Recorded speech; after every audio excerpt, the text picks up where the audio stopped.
harapan ke depannya di tahun depan ini mudah-mudahan lebih sukses lah ya, tambah rezekinya, tambah makmur ya gitu juga.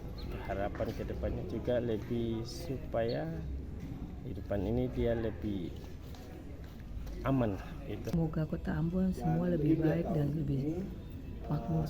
Ya, Terus apa lagi Bu? Ya selalu berbau dengan kita juga semua dengan yang warga Tionghoa gitu. Tionghoa dan untuk Ya bencana seperti gempa semoga tidak terjadi lagi.